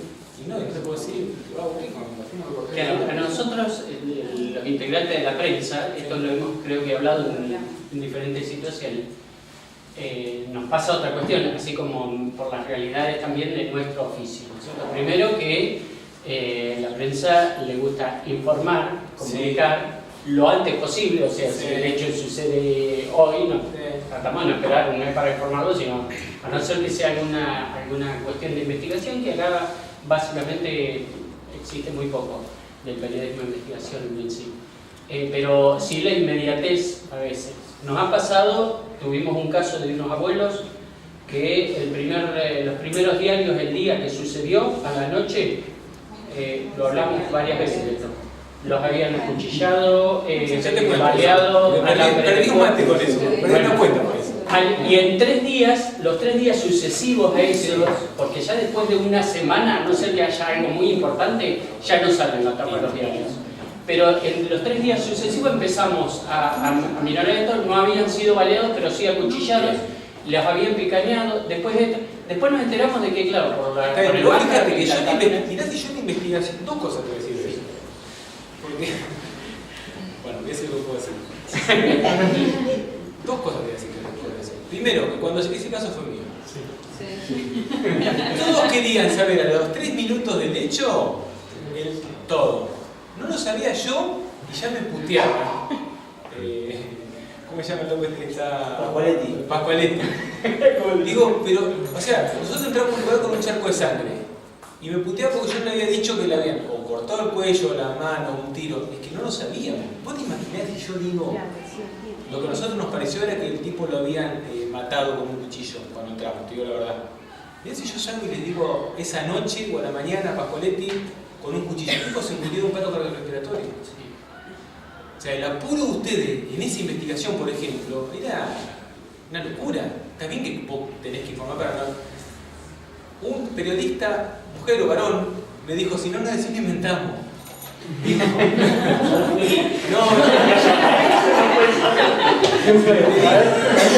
le dije, como no dijiste nada, le dije, inventalo.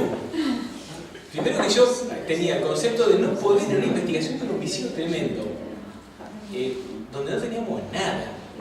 Empezar a contarle al presunto imputado qué sabíamos de él, por ejemplo. Pero en este caso...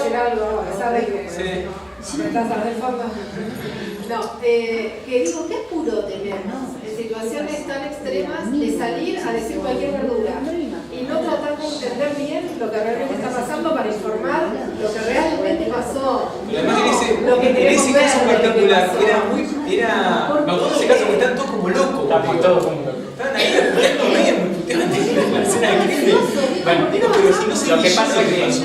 Perdón, también nos vamos a defender un poco la profesión. También hay una presión que nosotros sentimos la podemos asumir más o menos, podemos tener más o menos flexibilidad con eso, de nuestra audiencia o no. Digamos, ¿cómo hoy con los medios digitales, cómo hoy los nombraste, los principales, tiene la palabra, o de Guillermo, o de Río Negro, o lo que sea, no tienen tal información? Voy a buscar, muchos cuestiones policiales buscan el delitómetro, o buscan, ¿cómo no lo tiene? Esto acá tiene que estar, y uno siente esa obligación también. Es un viejo debate, la cuestión es una negociación y una confianza entre la fuente y el periodista que se generan, yo creo que tienen más o menos confianza.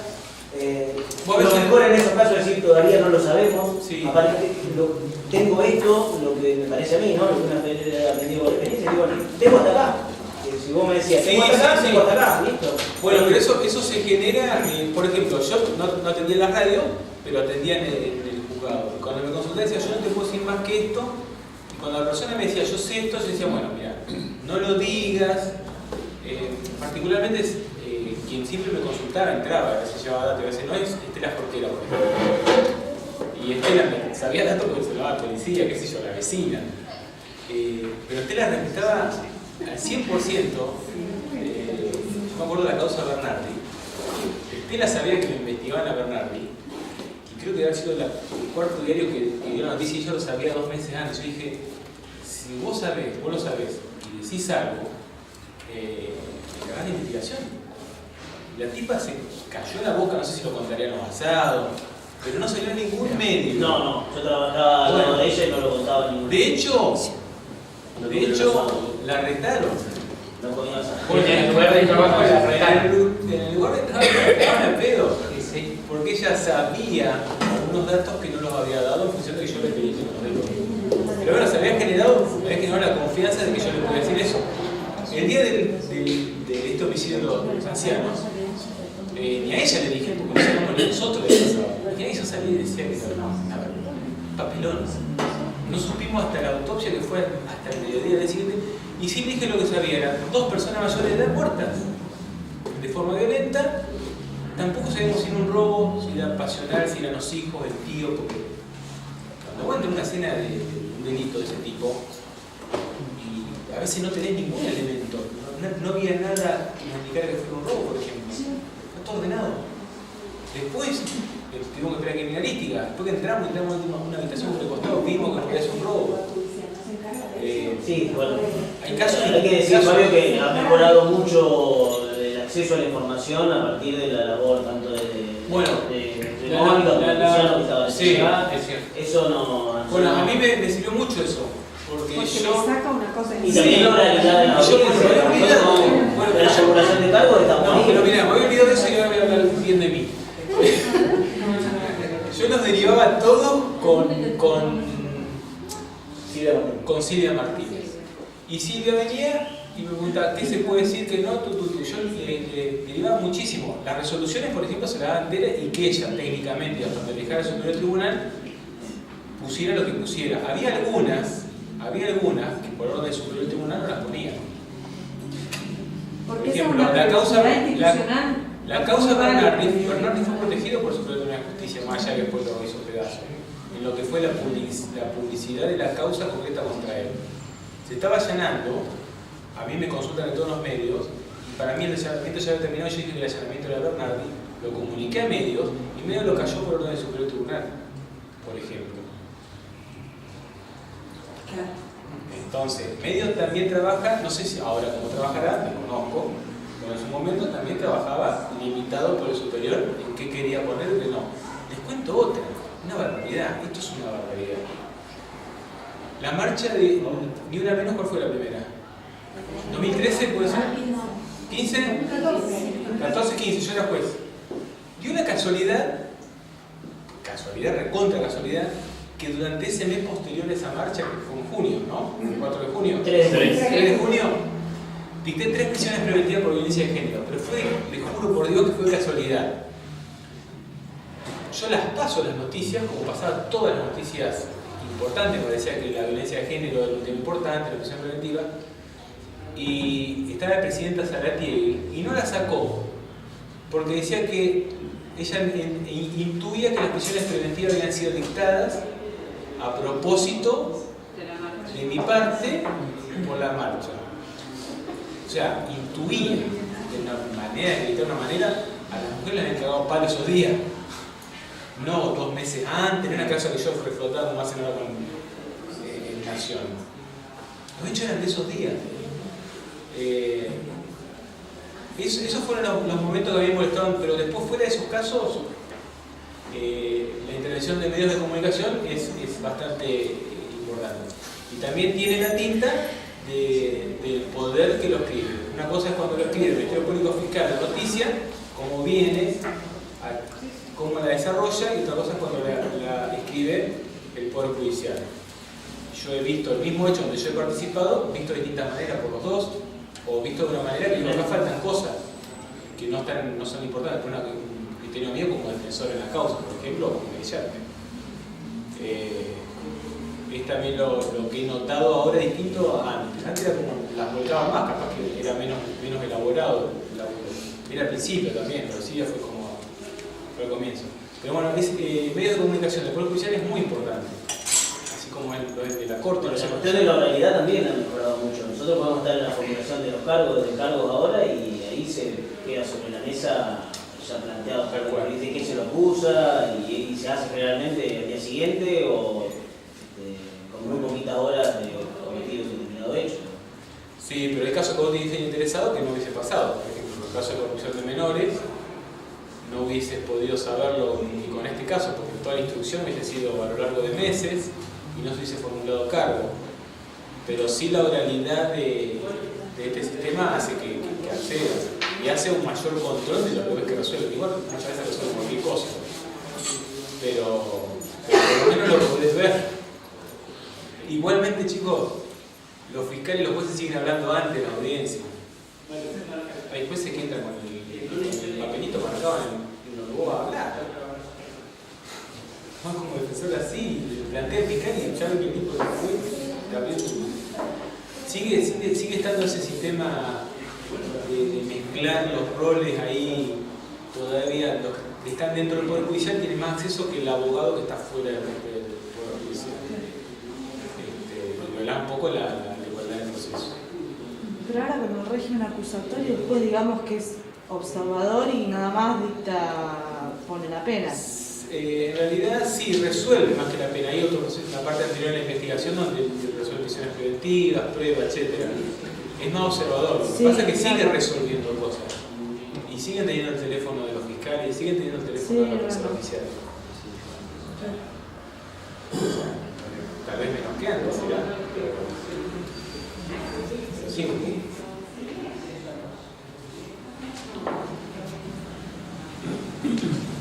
Y con respecto a la manifestación que hay ahora a nivel del país, con respecto a la educación, ¿qué opinas? Aprovecho para preguntarle que ya que fuiste juez, ¿qué opinas acerca del recorte universitario y la educación pública que hay que priorizar? Estoy por la educación privada, full, no. No, yo no coincido, digamos que es una política del gobierno que no coincido, porque es o sea, son decisiones de política de Estado que no acerca del recorte para los pobres me parece una especie de violencia de género que hace un nombre, porque todavía pegando la primera acusación sobre el centro de Bocía, y me parecía una forma de violencia de la lucha, o sea, de discriminación contra las personas Chicos, a todos, muchísimas gracias por venir, gracias por participar de este encuentro, la verdad que fue muy interesante. Qué bárbaro. Pedro. No, esta vez no, Pedro no. Oiga la generadora, me parece. Sí. Bueno, nada, fue muy interesante haberlos recibido y saber que todos vienen de diferentes espacios e instituciones y todos pudieron plantear, espero hayan podido plantear sus dudas. Martín, muchísimas gracias, Martín. Fabio, muchísimas gracias. Muchísimas gracias por haber participado, por haber traído tu experiencia hasta acá. Y bueno, los esperamos en próximos encuentros. Seguramente ya tenemos sus datos, mails, así que llegarán las invitaciones y de todos modos también nos llegarán